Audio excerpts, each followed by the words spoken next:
Crime crackers. The party was in full swing. It was the 5th birthday of little Oliver, the family's only child. His parents, Helga and Jonas, arrived in our town when the boy was several weeks old and immediately hired me as a nanny. I was always with him, both in moments of happiness and sadness. And now, too, after his dad died suddenly, I was with him. That birthday was going to be special. For the first time, the family gathered guests under their roof. They were their relatives who came from afar to finally meet the boy. We laid the table in the backyard. Helga served wine and snacks. Only Jonas wasn't there. He felt sick. He had a fever, nausea, and a headache all day long. It wasn't strange, though. The previous day, Jonas had well too much whiskey. Right before the guests arrived, his father and stepmother, Mr. and Mrs. Cooper, and his stepsister, Dorothy, who was 10 years younger than him. Helga had insisted on the family meeting. Jonas was against it categorically. He always did the best he could to avoid communication with his relatives. I never understood the reason, but this time, under his wife's pressure, Jonas gave up. So he highly exaggerated his sickness, only not to see his family. Oliver's father isolated himself in his study. Dorothy wanted to check on him, but Helga stopped her with the ice-cold no. She snapped it sharply, claiming Jonas needed rest. I looked after Oliver. But the moment I went to the restroom, the boy secretly sneaked in to see his dad. I saw balloons flowing out of the study's open door and understood that the little troublemaker was there. Jonas was lying on the couch, and his face was motionless, like that of a wax figure. The boy was standing next to the couch, looking at him and sobbing quietly, pressing his hands to his chest. The blanket that covered his father slipped down, revealing his bluish hand that looked like a thick log. The boy wept loudly and threw himself into my arms. Another door opened in the depths of the study. It led to Oliver's parents' bedroom. Helga emerged from the doorway. She was pale, but not a single muscle moved on her face. She only waved her hand, ordering me to take the child away. Walking, I heard her call the emergency service and give precise answers in a restrained manner. Composure was Helga's primary feature. The doctors came quickly and confirmed that Jonas had died.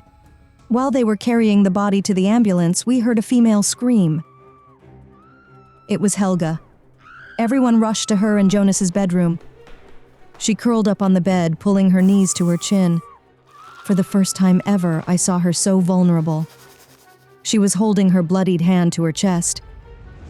Next to the bed was a huge snake coiled on the floor. It raised its head and was staring at Helga. Its tail was trembling. We heard the threatening rattle. I couldn't believe my eyes. Snakes never crawled into houses in our area, especially in town. The medics didn't dare to approach the bed. Suddenly, Mr. Cooper squeezed himself into the room and threw a blanket over the snake. It went quiet. After that, he carefully took the blanket with the snake, took it to Jonas's study, and closed the door.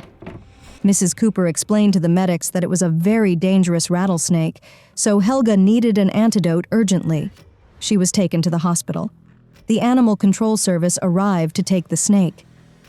A depressive silence descended on the house. Oliver finally fell asleep. The doctors allowed to give him a light tranquilizer. Poor boy. First, his father died suddenly, and then the snake bit Helga. It's so much stress for the child, and all of this on his birthday, which he had been looking forward to so much. Helga was always somehow distant from her son. Jonas adored the kid, but he rarely spent time at home. In the past year, he drank heavily and came back late. The spouses had scandals more often, mainly because of money, or more precisely because of the lack of it. This was the reason Helga insisted on meeting with Jonas's parents. She hoped they'd help them repay the banking loans. Or else, the family would lose their house. Only one thing worried me. How come Jonas's parents knew so much about snakes? and the fact that it appeared in the house on the day they came was very suspicious. I phoned the hospital and they told me that Helga was given the antidote and that her condition was stable. Regarding Jonas's death, the cause was the same: snake venom. The doctors found the bite marks on his skin. However, they suspected a much greater dose of the venom had entered his blood. All we could do was to wait for the examination results. I knocked on Dorothy's room door. She was crying. I told her I was sorry and cautiously changed the topic to snakes. It turned out that her parents owned a snake farm where they extracted venom for pharmaceutical companies.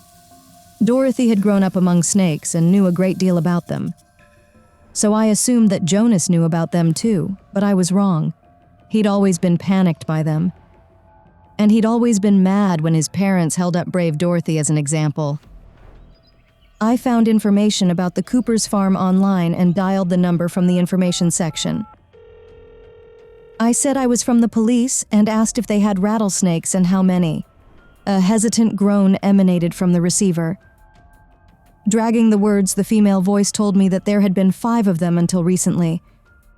But the other day, one snake disappeared. That is, it escaped. Experienced specialists were sent to find it. Could it be a coincidence? It could. But it was too weird, wasn't it? Especially considering that the same kind of snake suddenly appeared in our house. I went to check on Oliver. The boy was sleeping tightly, sighing occasionally. Then I hurried to his parents' bedroom, hoping to find a thing that Helga held dear to her: a notebook with golden lettering. She wrote something in it every evening. Probably it was her diary. Helga attended a therapist and, on his recommendation, noted down her emotional experiences. Though what emotions could such a cold-blooded creature experience? Surprisingly, the notebook was lying in the most obvious place, next to the bed. I took it and came back to Oliver's room. Helga left the first note a year ago while Oliver had a nasty illness and was admitted to the hospital. I remembered that episode clearly. Expensive treatment and daily checkups. It was then that the family stopped repaying the loans and spent all their savings on the boy. Helga begged Jonas to take the money from his parents, claiming Oliver was their only grandson. More so, he's their only grandson from their favorite daughter, she wrote. What? I read the sentence again. Helga stated that Oliver was Dorothy's son, and she complained about why she and Jonas had to bear costs on somebody else's child. But Jonas was adamant and refused to take money from his family. That's when Oliver yelled in his sleep. He woke up and put his head on my lap. I patted his ginger hair, thinking of Dorothy's long strands of the same shade. The boy confessed he had a dream about a snake. Of course, I said. You saw it for the first time, so you got scared. It wasn't the first time, but the second, Oliver corrected me. It turned out he'd first seen the snake the other day. His grandma showed it to him. The word stuck in my throat. A few minutes later, we were in the Cooper's room. I demanded that they explain how they could bring the snake here and even boast about it to the child. Mrs. Cooper herself looked like a snake at that moment. She didn't even blink. Through the clenched teeth, she hissed that the specimen she'd shown the boy was absolutely safe. And then she produced a vodka bottle that she'd brought as a present for Jonas. There was a real snake inside, preserved in alcohol though. Jonas, who had been terribly afraid of snakes since he was a little boy, would have probably had a heart attack if he'd seen such a present. Sure, if his heart hadn't stopped earlier. Sick people, I thought, and then asked them about the rattlesnake that went missing from the farm. The Coopers exchanged glances. They were apparently aware of it.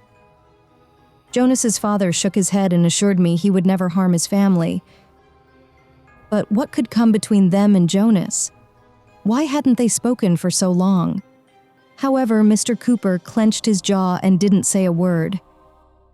I returned to Dorothy's. I put on cartoons for Oliver and put headphones on his head. Then I sat in front of the girl and told her I knew she was the boy's mother.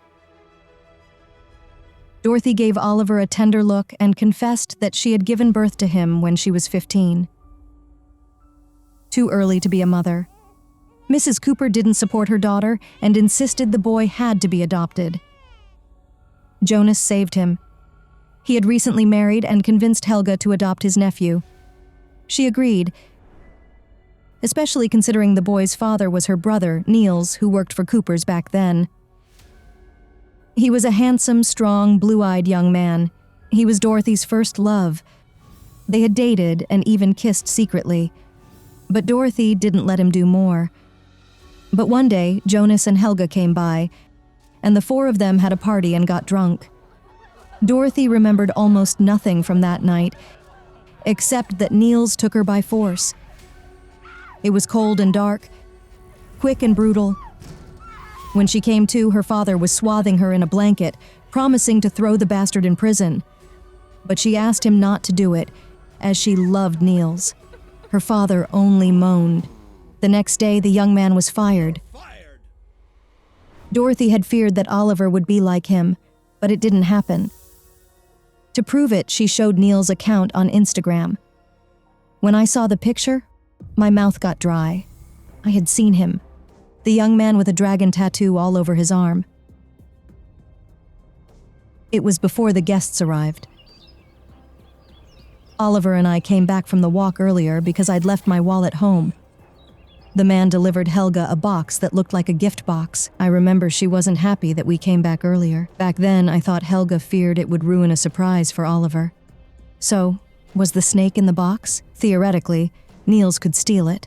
He knew the farm and had friends among the workers, so he could know when the owners were absent. But why would Helga need a venomous snake? I returned to her diary and the events of the previous year. Jonas's confidence irritated Helga, and together with his too soft attitude towards the boy, it aroused suspicions in her. Helga had a DNA test done, and it showed that Niels wasn't Oliver's father. But Jonas, did Mr. Cooper know about it? Had it happened on that terrible night? Had he concealed this fact to blame Niels? So this is why the father and the son avoided each other, because of this shameful secret. What if Helga told the other members of the family that Jonas was the father? What if Dorothy then knew her stepbrother had raped her?